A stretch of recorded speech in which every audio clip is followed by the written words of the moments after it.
Hello everyone, आप देख रहे हैं ट्रू स्कूप और मैं हूं आप सभी के साथ परिणा।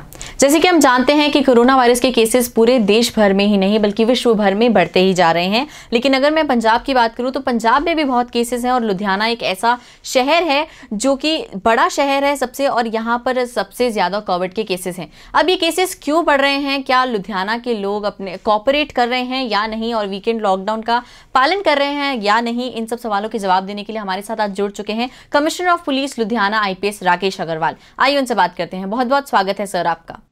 Thank you so much. कैसे हैं सर आप? बहुत बढ़िया है सर, जैसे मैंने मेंशन किया कि 30 माइक्रो कंटेनमेंट जोन्स एक शहर में बन चुके हैं लुधियाना में, और लुधियाना एक फेमस शहर भी, एक हब है, राइट? तो क्यों इतने केसेस बढ़ रहे हैं, क्या कारण है? देखो, कोरोना के जो केसेस बढ़ रहे हैं वो केवल लुधियाना में ही नहीं बढ़ रहे, पूरे पंजाब में बढ़ रहे हैं, पूरे इंडिया में बढ़ रहे हैं और पूरे वर्ल्ड में ही बढ़ रहे हैं। उसी वजह से, क्योंकि ये सभी जगह भी धीरे धीरे करके बढ़ रहा है, तो लुधियाना में भी केसेस बढ़ रहे हैं। लुधियाना की अगर पॉपुलेशन की बात करें तो 40 लाख और 45 लाख के बीच में लुधियाना की पॉपुलेशन है। पंजाब का सबसे बड़ा शहर है, तो उस हिसाब से जो कोरोना के केसेस बढ़ रहे हैं, लेकिन इसमें कोई घबराने वाली बात नहीं है। हम लोग पूरी स्थिति पर नियंत्रण रखे हुए हैं और डेली इसकी मॉनिटरिंग कर रहे हैं। तो लुधियाना के जो रहने वाले हैं, क्या वो प्रॉपर आपके साथ कोऑपरेट कर रहे हैं?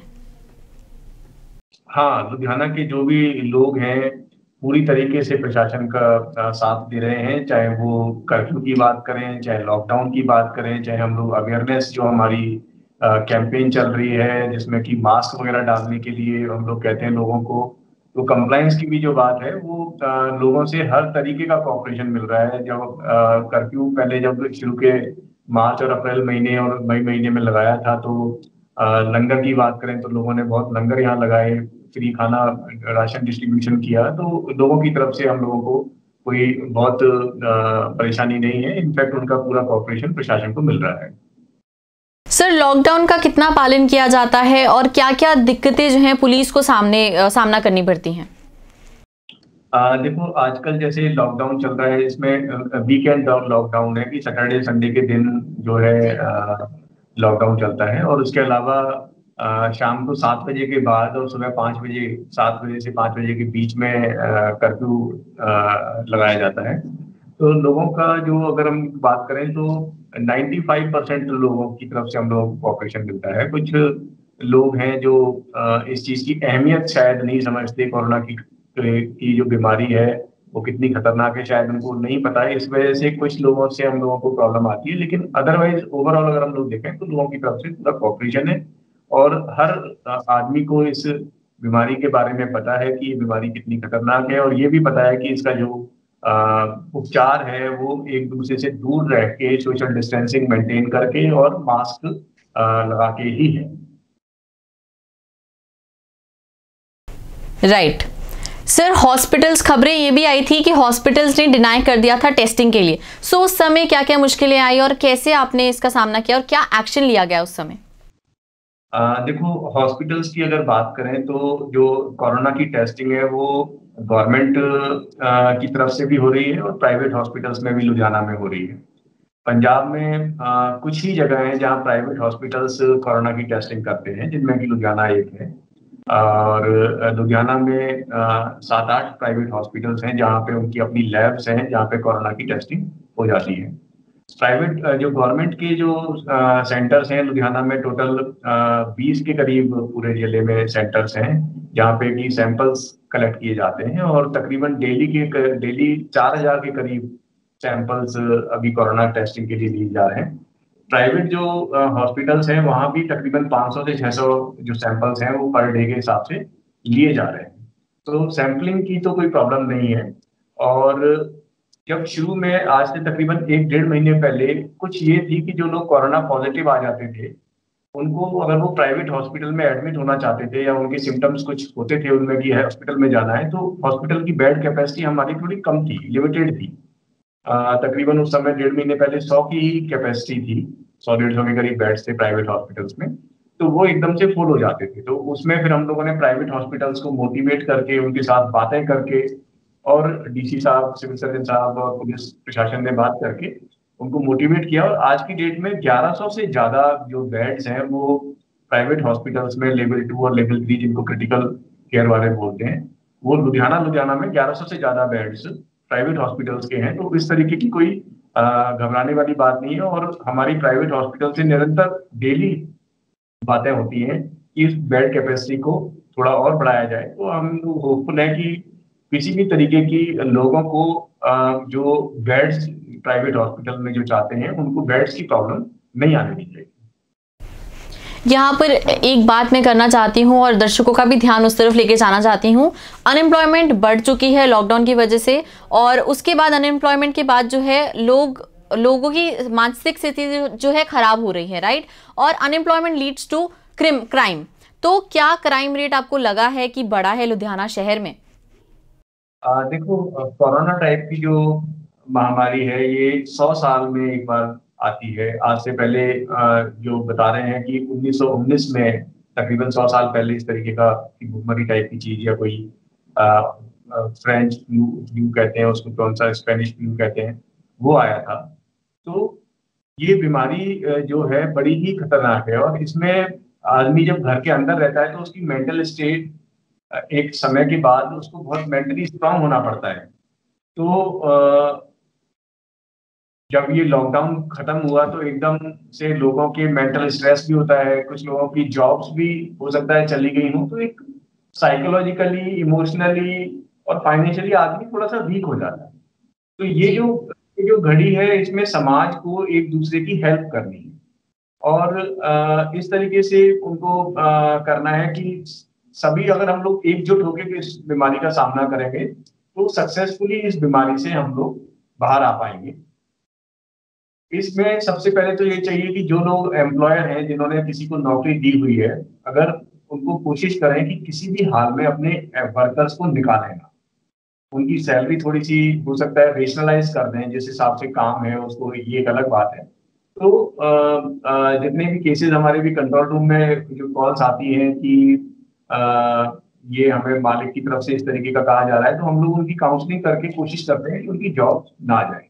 और इसका कुछ हद तक प्रभाव क्राइम पर भी पड़ता है कि अगर आदमी के पास जब जॉब्स कम होती है, अनएम्प्लॉयमेंट होता है, तो उसका खाली दिमाग शैतान का घर होता है, तो वो कुछ ना कुछ गलत काम करने की सोचता है।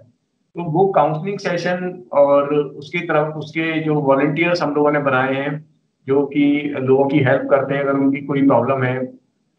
जो लेबर डिपार्टमेंट है वो इंडस्ट्रीज से बात करके इस प्रॉब्लम को हम लोग दूर करने की कोशिश करते हैं, किसी की जॉब इस मुश्किल घड़ी में ना जाए, उनकी सैलरी वाली से वो थोड़ी बहुत ही रेशनलाइज कर लें।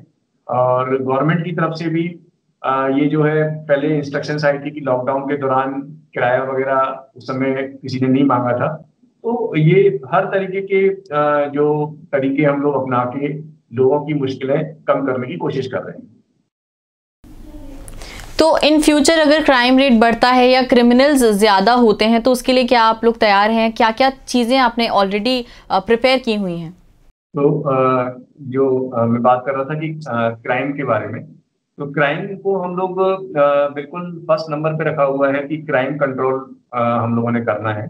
और जो हम लोगों ने क्रिमिनल्स की लिस्टें बना रखी हैं, क्राइम प्रोन एरियाज की मैपिंग कर रखी है कि कहाँ पर व्हीकल थेफ्ट ज़्यादा होती है, कहाँ स्नैचिंग ज़्यादा होती है, तो उसी टाइम पर उस जगह पर हम लोग पुलिस फोर्स ज़्यादा लगा के उस चीज़ को कंट्रोल कर रहे हैं, जिससे कि क्राइम जो है किसी भी हालत में शहर में ना बढ़े।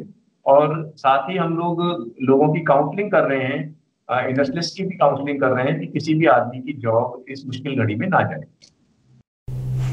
ओके सर, एक खबर सामने आई थी हाल ही में जिसमें दिखाया गया था कि नाइट कर्फ्यू का पालन जो है शॉपकीपर्स नहीं कर रहे थे और कहीं जगह पर बैरिकेड्स लगे हुए थे, लेकिन पुलिस ऑन ड्यूटी नहीं थी।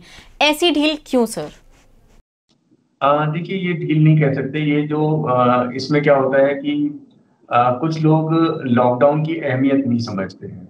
जैसे अगर गवर्नमेंट ने कोई चीज बनाई है कि 7 बजे के बाद लोग बाहर ना निकले, तो ये पुलिस के साथ उलझते हैं कि जी कोरोना क्या सुबह 7 बजे तक, दिन में 7 बजे तक ही इफेक्ट करता है, रात को नहीं करेगा या दिन में करेगा, इस तरीके की बातें करते हैं। तो गवर्नमेंट का जो हम लोगों का जो है वो ये है कि इकोनॉमी भी साथ ही साथ चलती रहे और कोरोना के खिलाफ जो लड़ाई है वो भी चलती रहे। अगर पूरा ही हम लोग लॉकडाउन करते हैं तो पूरी इकोनॉमी एक तरीके से इफेक्ट हो जाती है और लोगों की रोजी रोटी की भी समस्या आ जाती है।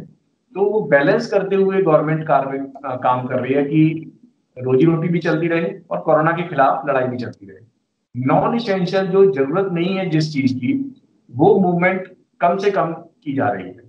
तो लोग जो है किटी पार्टीज कर रहे हैं, नाइट में बर्थडे पार्टीज कर रहे हैं। उस वजह से फिर ये टाइमिंग को रेस्ट्रिक्ट करके शाम को 7 बजे तक किया गया।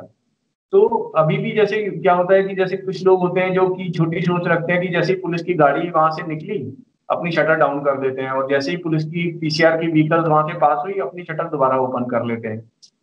तो ये चीजें हैं जो कि इस तरीके की कई बार ये सामने आ जाती है कि दुकान की खुली हुई थी, लेकिन जब हम लोग बाद में चेक करते हैं तो पता लगता है कि जी वो इस तरीके का लुका छुपी का खेल खेलते हैं।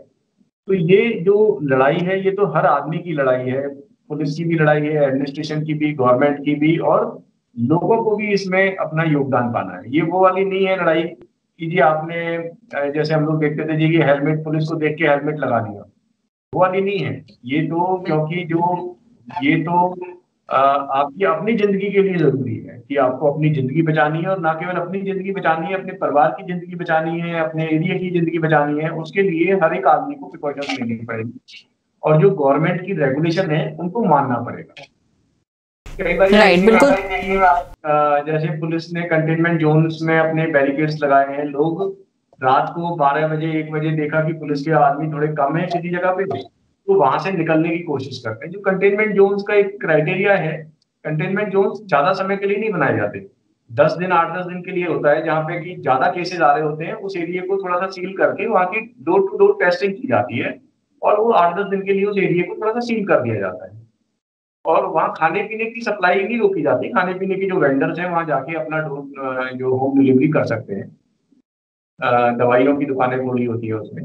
तो ये कुछ लोग वहाँ पे इस तरीके का कि जैसे ही पुलिस की देखेगी कि पुलिस के मुलाजिम कहीं इधर उधर अपने वॉशरूम गए हैं या कुछ खाना खाने गए हैं, कहीं गए हैं, तो वो अपने आने जाने की कोशिश करते हैं, जिसको कि पब्लिक को ग्रेस करना चाहिए। मैंने जैसे बताया कि 95% लोग कंप्लायंस करते हैं रूल्स की।